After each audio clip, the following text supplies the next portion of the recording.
Good morning, Endeavor, and a special good morning to you today, Drew. Hey, good morning, Shannon. Good morning, Houston. Good morning to my beautiful family, and thanks for that fantastic song by the great Canadian rock band, the Tragically Hip. Great friends of ours, and I'm happy that my wife and kids were able to share that with me.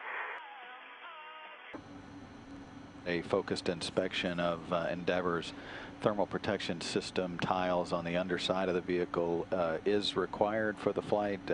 There's one tile that they couldn't get a good enough resolution on in terms of the overall dimensions and the depth primarily of that damaged tile area, and thus a requirement for focused inspection just to look at that one tile. And this is the view of the damage area, that the tile that crosses essentially over a couple of tiles. This area is between the right main landing gear door and the external tank door on the starboard side or the right side. And I'll tell if there's anything we need to do about it. Doesn't look so bad though. Okay, Spank. I'm ready, Bucks. Do not close IDC software. Minimized. Select scan low res. Scan low res. Resize and position AE box as required. We did. Okay. Check MCC for the field of view. Yeah, we did. Okay. Select scan iRes. iRes. If scanning with no RMS motion, that's the case. Select stop scan after 30 seconds. Okay. We'll call it at 4010. Sounds good. And so at 4040, I will hit stop scan. Okay. Dear astronauts, I'm very happy to have this extraordinary opportunity to converse with you during your mission. I'm especially grateful to be able to speak to so many of you, as both crews are present on the space situation of this time. From the space situation, you have a very different view of the Earth. You fly over different continents and nations several times a day. I think it must be obvious to you how we all live together on one Earth, and how absurd it is that we fight and kill each one. I know that Mark Kelly's wife was a victim of a serious attack, and I hope her health continues to improve. When you are contemplating the Earth from up there, so you ever wonder about the way nations and people live together down here, or about how science can contribute to the cause of peace? Well, thank you for the kind words, Your Holiness, and thank you for mentioning my wife, Gabby. It's a very good question. We fly over most of the world, and you don't see borders, but at the same time, we realize that people fight with each other, and there's a lot of violence in this world, and it's really an unfortunate thing. Usually, people fight over many different things. As we're seeing in the Middle East right now, it's somewhat for democracy in certain areas, but usually people fight for resources. And it's interesting in space, on Earth, often people fight for energy. In space, we use solar power and we have fuel cells on the space shuttle, but it's on the space station, it's the science and the technology that we put into the space station to develop a solar power capability gives us pretty much unlimited amount of energy. And if those technologies could be adapted more on Earth, we could possibly reduce some of that violence. I'm going to take you on a little tour of the whole assembled stack here with the space shuttle attached to the space station. It's an amazingly massive complex. And let's take a little ride and look at the whole thing.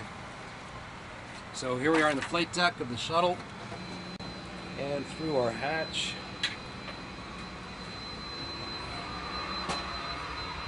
Turn the corner into the PMA.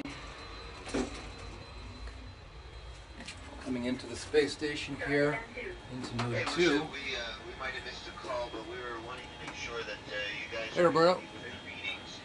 before we changed out the in this direction is the gym, storage area. All right, back out of the gym. You can see Columbus over there. all these bags, extra bags you see, because we're transferring things back and forth to the station, cargo, and some experiments coming back. And here we are in Node 2, and there's Box. Hey, Box! Hey! There's Katie! Hey! Hey, Katie. And going through the lab. There's Dima. Hi. Hey, Dima. Hello. Taz, that was the Mark. camera that was here, right? Yeah, there's Mark. And Paulo. Hey. Woo. Turn this corner and we're into Node 3. This is unbelievable. This is 360-degree view. There's a Soyuz and a Progress right there. There's the cargo bay of the shuttle, SPDM. There's the tail of the orbiter. And on the other side, the airlock, where we're setting up for Spanky and Drew to do EVA number 2 tomorrow. Hey, Spank. Number 2. Hey, welcome. EVA number 2. Number 2! Hey, look, this is my suit. Awesome. I have no stripes, and so that's how you'll be able to differentiate me from Dr. Feustel's suit right here, which has red stripes if you look on the legs. Those are the stripes of the master. That's right. All right. Now we're heading into EMA 1, into the Russian segment.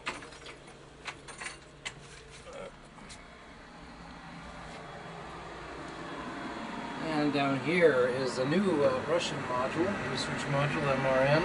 And all the way at the other end of that is another docking compartment equivalent module. It's a bit noisier in here. And if you go through this,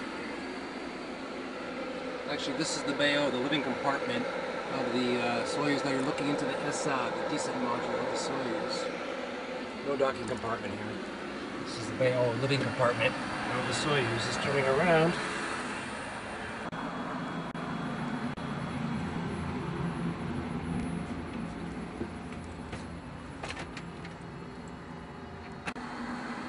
All right, now that's the service module. There's upside up. And here we have a docking compartment where the Russian airlock basically.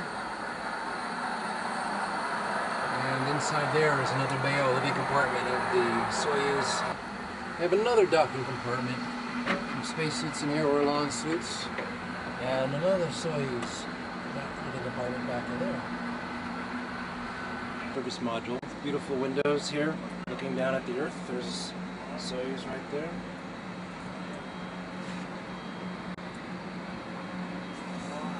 Hello. Hello, how are you? Very good. Watch out, that's a urine container. Woo.